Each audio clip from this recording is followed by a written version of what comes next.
Hello everyone. If you've been following the metallic pigments video tutorials, we have gone through basic application and just completed shading using inks and glazes to help give a little bit more depth to our powdered pigments. Now that we've got that depth, we need to bring back some highlights, just like in regular painting. So what I'm going to do is go over some various highlighting techniques you can use to help out here. One of the first steps is just to go back over with the same color you used previously. These large pin feathers here on the griffin's body have duo blue-green on them.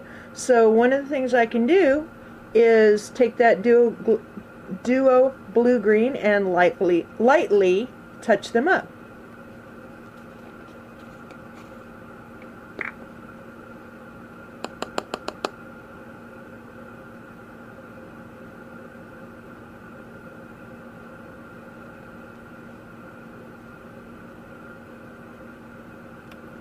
Since I've got my shading in here, one of the things I'm trying to concentrate on doing is hitting only the high points. Now, you know, you're not going to get as exact as you would with that really fine detailed Kolinsky sable, but as you can see, I am using a pointed color shaper to help get just a wee bit more control and applying the highlight to these feathers, which is just basically a reapplication of the previous color to help that pop out a little bit more, because it did get a little dark with the shading application, which is normal.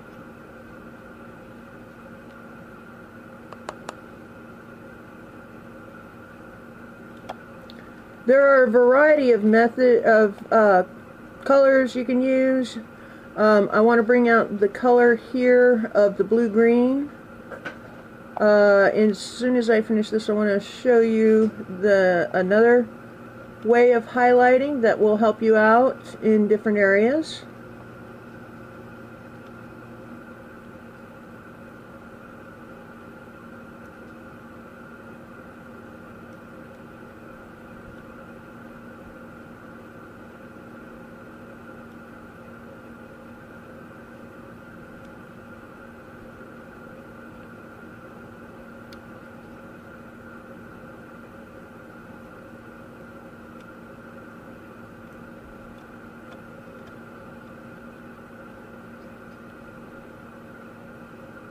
And remember, this is going to look different after I seal it. And of course, I'll seal it and then come back, and so you get to see that part.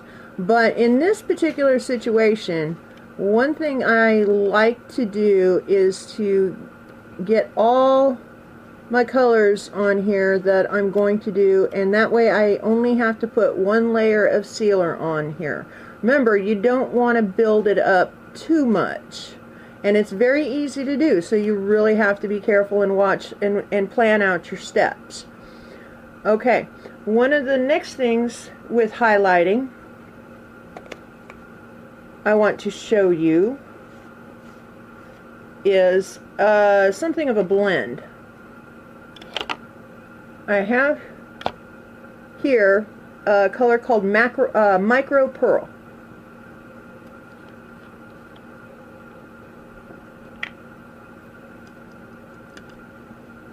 Basically, it looks white. It's kind of a shiny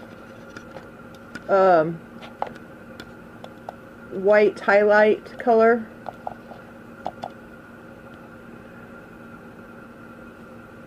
And I'm going to clean off my color shaper and put it in the Micro Pearl. Get off some of that excess. Got a little too much on there. Now what I'm going to do, because I haven't sealed these pigments, the blue-green, I am just going to lightly go over this. And if you watch closely, especially as I just hit these little edges, we're getting a blend going. just like you would if you kind of thinly layered your paints on and got a nice little juicing blend with acrylics. It's the same thing. You just have to be careful not to overdo it because, like I said, with metallics, these aren't really translucent.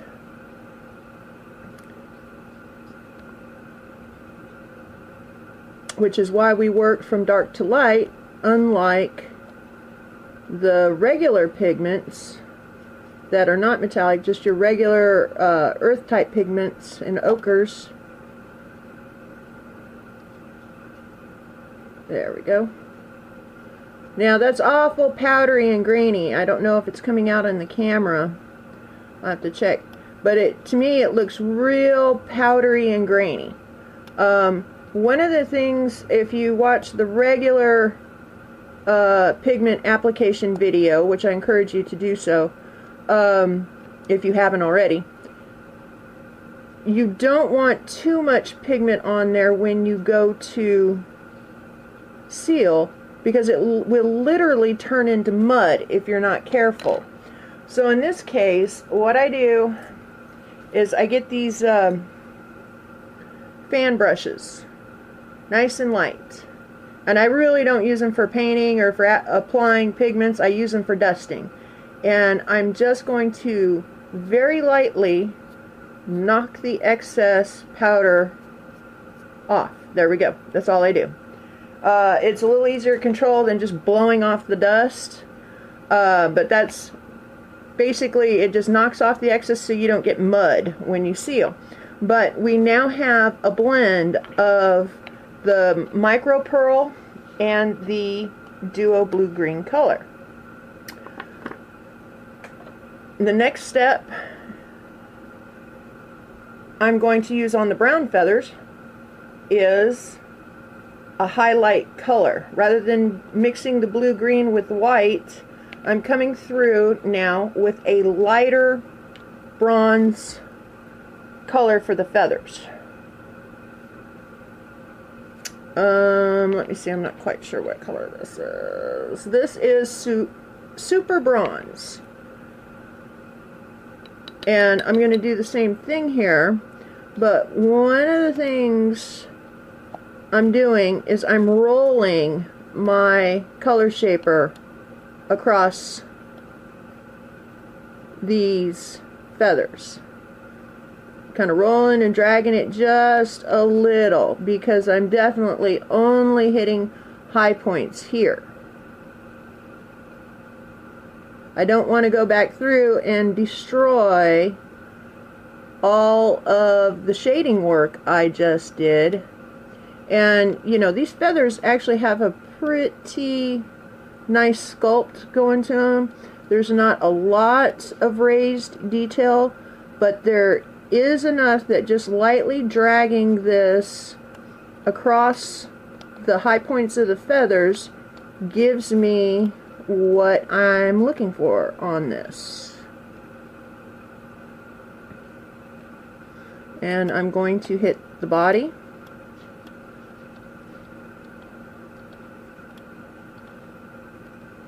Just very lightly, and again, as you can see, I'm kind of rolling and just lightly dragging this over the tops of the feathers. So what I'm going to do is continue this process on the other side. It will be the exact same thing, no changes, and I will be back in a moment.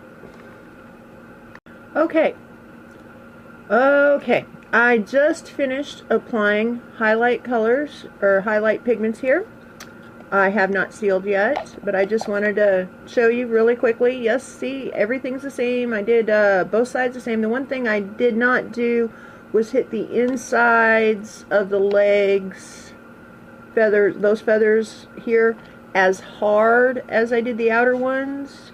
They do have a little bit of highlighting, but of course they're going to be primarily in shadow, so I didn't hit them as hard, just a little bit. Anyways, I'm going to go seal, and in just a few minutes I'll be back. Okay, my friends, we have just completed sealing. It is now dry, so I can handle it. And look at what we've got here. We have color, we have metallics that are not overpowered, we have shading, and we have highlighting.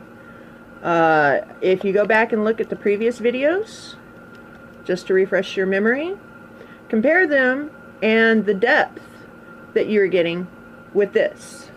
So as you can see, you can quite easily, this took me what, a whole 5 minutes? The longest thing I had to wait for was the sealer to dry. So you can quite easily get some really nice pop and highlights and shadows with these metallic pigments. Now, we're not done yet, so stay tuned for next week. I will be bringing more metallics, primarily looking at mixing with other media in different ways, primarily liquid media. So I think you will find that interesting, and we will continue to work on our bird here. So don't go away. I have a lot more in store for you. Have a good one. Happy painting.